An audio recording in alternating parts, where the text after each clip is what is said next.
Okay, day 8. Here's where we left off, where he realizes all hope is lost. Now we're in day 8. A memory came to Strongheart. Rough hands were ripping him from his family, stuffing him into a bag. Strongheart fell to the ground, howling. He covered his face with his paw. "That's impossible," cried Ed Brady. "Dogs can't do that," exclaimed Pete. "Holy mackerel," Jane gasped. "He looks like he's crying." For several long moments, the dog lay there, sides heaving. Finally, he lifted his head and looked deep into the camera with an anguished expression. Then he dropped his head back to his forepaws. Life, his actions seemed to say, had no meaning for him anymore. Silence broken only by the camera's grinding. The crew's sniffling fell over the set. Tink, tink, tink. At last, Larry pulled out his handkerchief.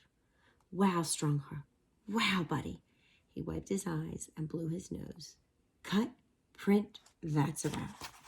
I like the way the illustrator decided just to show part of his face here. Think about that when you're making your books. Fame. Larry fumbled with the radio dial. Sizzling, scratching, static filled the bungalow. Come on, he muttered, making adjustments. More static. Blasted thing. Then, "Hello from Hollywood, that fabulous city filled with stars, studios, and gossip." "She's on," called Larry. Strongheart bounded into the living room, jumping up onto the couch. He squeezed between Larry and Jane. All three leaned forward to listen to the nasally voice of the gossip reporter, Lulu Popper. Lulu was the most influential woman in Hollywood. With her glib, sharp tongue, she could make or break a movie and its star. What would she say about Strongheart in The Silent Call? "This is better be good," said Larry. "And today's tittle-tattle concerns a Tinseltown newcomer," clucked Lulu. "Who, you ask? Why, Strongheart, of course. Discovered by oddball director Trimble. The four-legged actor has all the makings of a star." "Did you hear that?" squealed Jane. "She used the word star." "She uses the word oddball," grumbled Larry. Strongheart nuzzled his head against Larry's arm sympathetically. Lulu went on.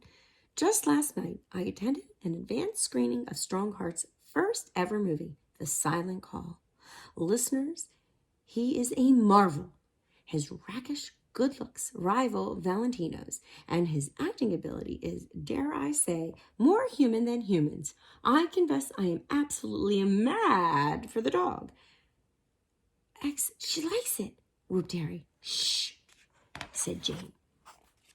"The film opens tomorrow in theaters from Oregon to Maine," continued Lulu. "You must see it.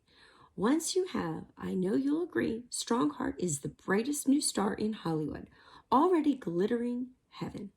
And remember, dear listeners, you heard it here first." Larry switched off the radio. For once, he was speechless. But Jane wasn't. "Darb," she exclaimed, "our dog's going to be famous." Across the country that week, wherever The Silent Call played, people stood in line for blocks waiting to buy tickets. In the theater, they settled expectantly in their seats. Then the house lights dimmed. The velvet curtains parted. The music from the orchestra swelled dramatically. You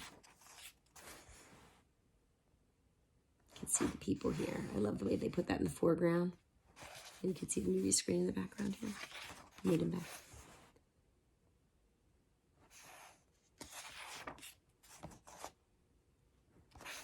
Look at the people's arms in the air. I love it. Audiences had never seen a leading actor like this one. Strongheart somersaulted off cliffs and leaped over mountain gorges. His facial expressions were by turns tragic and tender, fierce and sorrowful. And in the flickering darkness of hundreds of theaters, moviegoers gasped, cheered, sobbed. When the house lights came back up, audiences blinked. There wasn't a moment silent, a drawn-out pause as transported moviegoers returned to reality. Then they leaped to their feet, clapping and whistling. "Bravo!" they shouted. "Hooray for Strongheart!"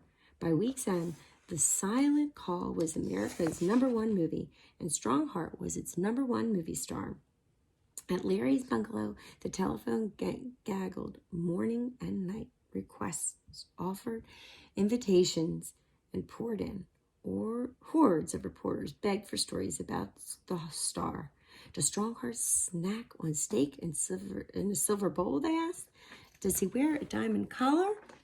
Swarms of photographers snapped the star's picture. They posed the dog on mountain cliffs and sandy beaches beside starlets and celebrities. He was photographed pretending to operate a movie camera and driving a Ford Model T Roadster. The cover of Screen Digest showed him playing golf. Photoplay had him ordering a steak in a fancy restaurant. And Hollywood Today, we've come up with a marvelous idea, gushed this magazine editor the morning of their photo shoot. We want Strongheart to sit in Mr. Tumble's director chair wearing, are you ready? A beret. She clapped with excitement. Isn't that ingenious? Strongheart backed away and looked at Larry, as if he were trying to say something. What, Larry asked? Strongheart stared at him. You think the beret is stupid? I just have to show you. This is Katie's cat Ty. He's trying to get me to play while I'm reading. I'm sorry for the interruption you hear in the background. I'll be with you in a minute, Ty. Strongheart twitched his ears and raised his eyebrows. You refuse to wear it? Strongheart flopped down. I'll tell her, said Larry. When Hollywood Today hit the newsstands the following week, Strongheart's noble profile glazed moodily from the cover. No beret, no director's chair. That's a swell picture, declared Jane. When she saw it, she kissed Strongheart's nose. You are one gorgeous fellow. You know that? Brr, woof, he barked. Modest, too, added Larry. The phone rang yet again. It was R.J. Penrose, the president of the National Dog Food Company, said the voice of on the other end. We would very much like to rename our product after your dog. That is, of course, if Strongheart will endorse it. Larry covered the receiver. What do you think? He whispered to the dog. Strongheart smacked his chops as if he had peanut butter stuck to the roof of his mouth. I'll ask them, Larry. He spoke into the receiver. How do we know your dog's food tastes good? Well, I'll prove it, declared Mr. Penrose. That afternoon, the doorbell rang. It was the company president himself, and he was holding a can of national dog food. Larry and Strongheart watched. Mr. Penrose dug a spoon deep into the chopped meat and lifted it into his mouth. A dollop of brown gray gravy dripped into one of his wing tips. Strongheart helpfully licked it away. Mr. Penrose chewed and swallowed. Delicious. He went back for a second mouthful. Strongheart wiggled toward the food and stood up on his hind legs. Face to face with the president, he opened his mouth. You want a little tasteroo, too? Said Mr. Penrose. He popped a bite into the dog's mouth. Strongheart rolled the dog food around in his mouth before swallowing it.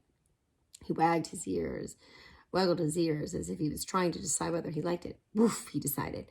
Mr. Penrose clapped Larry on the back. Didn't I tell you?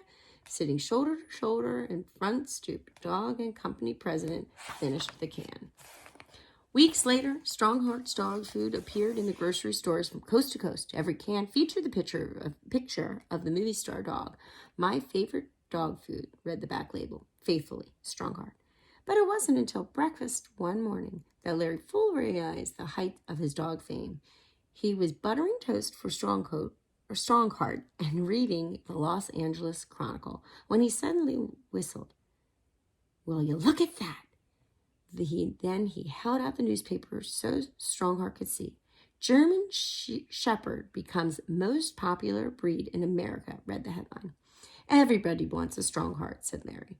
He ruffled the dog's ears. We're going to be disappointed, though. They're going to be disappointed, though. You're one of a kind. Strongheart laid his head on Larry's lap. His tail thumped On the kitchen floor, the director understood completely.